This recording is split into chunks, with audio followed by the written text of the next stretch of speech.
Halo sahabat Fanatik, ketemu lagi dengan gue Alvin, seseorang yang punya komitmen untuk sepak bola Indonesia. Kali ini gue masih ngebahas pertandingan di ajang Liga 1 BRI, yaitu salah satu big match yang akan terjadi di pekan ke-19, yaitu pertandingan antara Bali United melawan PSM Makassar. Luar biasa ini, karena memang mereka di peringkat atas klasemen sementara ini mereka saling bersaing ya. Walaupun saat ini PSM Makassar peringkat pertama dengan poin 37, sedangkan Bali United saat ini berada di peringkat keempat dengan poin 33. Tapi ya karena ini bermain di kandangnya Bali United, ya mau nggak mau sepertinya akan sangat seru karena mereka baru aja kalah dari Persija ya kemarin. Oke, kita coba lihat dulu pertandingan mereka sebelumnya.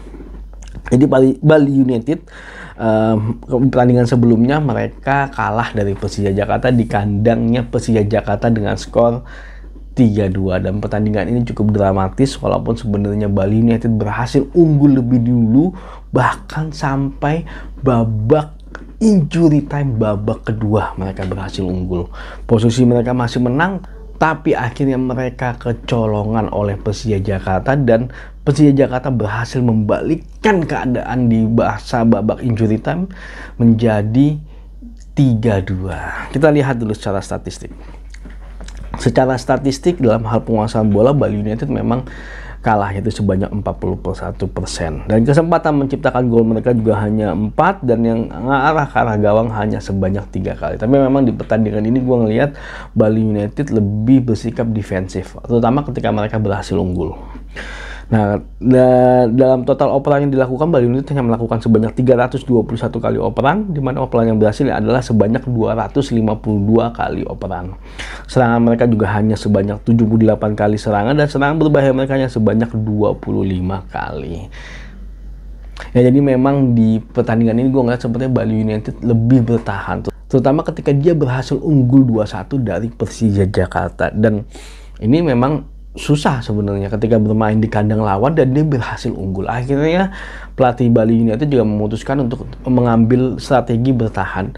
Sebenarnya strategi pertahannya Bali United ini cukup berhasil kalau menurut gue di babak kedua, bahkan sampai babak normal time di babak kedua Bali United berhasil menjaga supaya pemain Persija Jakarta tidak masuk ke dalam jantung pertahanannya Bali United dan tidak bisa menciptakan kesempatan untuk menciptakan gol. Mungkin hanya beberapa kali lah pemain Persija Jakarta bisa lolos, tapi memang pemain Persija Jakarta luar biasa ya semangatnya kalau gue lihat. Nah, yang menjadi celah adalah ketika pemain Bali United mencoba bertahan dalam hal set pieces, dan mereka lengah, dan 2 gol kemenangan dari Persija Jakarta pun karena set piece. Nah, ini yang mungkin menjadi PR dari Bali United ketika mereka sudah fokus dalam open play, tapi ketika dalam set piece mereka tidak fokus. Akhirnya mereka harus merasakan kekalahan di kandangnya Persija Jakarta, dan mereka akhirnya disalip ya di klasemen dari Persija Jakarta, karena Persija Jakarta saat ini berada di peringkat ketiga. Nah, kalau kita melihat pertandingan sebelumnya dari PSM Makassar luar biasa. Mereka berhasil menang dengan PSS Sleman dengan skor yang cukup besar, yaitu sebanyak 4-0. Kita lihat coba secara statistik. Secara penguasaan bola seperti biasa, PSM Makassar selalu kecil dalam hal penguasaan bola. Mereka hanya di angka 32%, tapi kesempatan menciptakan golnya mereka sebanyak 15 kali dan 11 kali mengarah ke arah gawang. Total operan yang mereka lakukan mereka hanya sedikit, yaitu sebanyak 228 kali dan 157 kali operan yang berhasil. Serangan mereka hanya sebanyak 71 kali serangan, dan serangan bahaya mereka sebanyak 40 kali serangan. Nah, ini serangan berbahaya unggul dibandingkan dengan PSS Sleman. Jadi memang PSM Makassar selalu bermain dengan strategi defensif yang sangat solid dan sangat kompak, dan melakukan serangan yang sangat efektif dan juga efisien. Ini lagi yang dilakukan dengan kembalinya para pemainnya mereka dari tim nasional Indonesia. Sepertinya performa dari PSM Makassar kembali seperti di awal-awal mereka, dan mudah-mudahan ritme ini masih terjaga. Dan ya ini sih, gue agak suka sebenarnya dengan Sananta ya. Sananta mempunyai speed, dia mempunyai dribble juga ada, dan shooting juga ada, finishingnya juga oke, dan dia berhasil menciptakan 2 gol di kandang ketika pertandingan melawan PSS Sleman. Luar biasa memang performanya PSM Makassar di kompetisi kali ini kalau menurut gue. Tapi memang gue sedikit agak kecewa sebenarnya dengan performanya dari PSS Sleman ya. Entah kenapa, apakah pengaruh dari sudah tidak adanya degradasi, jadi akhirnya mereka mau kalah pun ya udah mereka biasa, tidak ada perlawanan yang cukup greget sih kalau gua untuk ngelawan PSM Makassar. Walaupun sebenarnya mereka mampu sebenarnya, secara materi nggak beda-beda jauh, secara permainan juga masih oke menurut gua, tapi tak kenapa kok kayak kurang greget ya. Ya itu mungkin salah satu efek dari tidak adanya degradasi di Liga 1. Jadi yang di bawah klasemen cukup santai kalau menurut gua, dan itu sangat tidak baik kalau menurut gua dan sangat tidak sehat kalau menurut gua. Oke, balik lagi ke pertandingan antara Bali United melawan PSM Makassar. Ini adalah pertandingan big match yang sangat seru untuk kita nonton kalau menurut gua.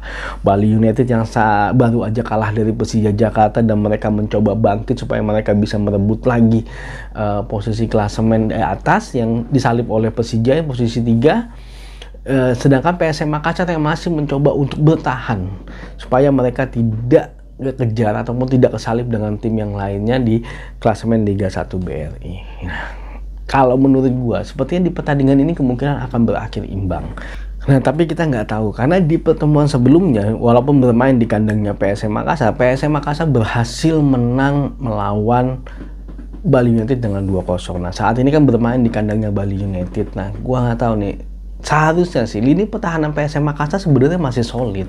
Cuma mungkin strategi yang akan diterapkan mungkin berbeda dari Bali United. Nah, kalau mereka mendapatkan kebuntuan, bisa jadi Bali United memang akan susah untuk menggolkan PSM Makassar. Jadi pertandingan ini bisa jadi berakhir imbang. Tapi kalau ternyata Bali United berhasil mencetak gol lebih dulu, nah itu mungkin bisa jadi Bali United akan unggul dan bisa jadi menang. Tapi serangan baliknya PSM Makassar bahaya gitu loh. Walaupun kalau tidak berhasil menjebol, kalau pemain Bali United lengah, ya bisa jadi malah PSM yang menangkan pertandingan ini. Tapi kalau menurut gue sih sepertinya pertandingan ini sih akan berakhir imbang. Tapi nanti kita lihat seperti apa. Karena tadi pertandingan antara Persija dengan Bali ternyata Persija yang berhasil menang. Tapi kita lihat seperti apa. Yang pasti akan seru untuk kita tonton pertandingan antara Bali United melawan PSM Makassar ini. Tapi kita lihat nanti ya. Oke, terima kasih sudah nonton video ini. Jangan lupa saksikan terus berita mengenai sepak bola Indonesia di channel ini. Maju sepak bola Indonesia, Indonesia juara.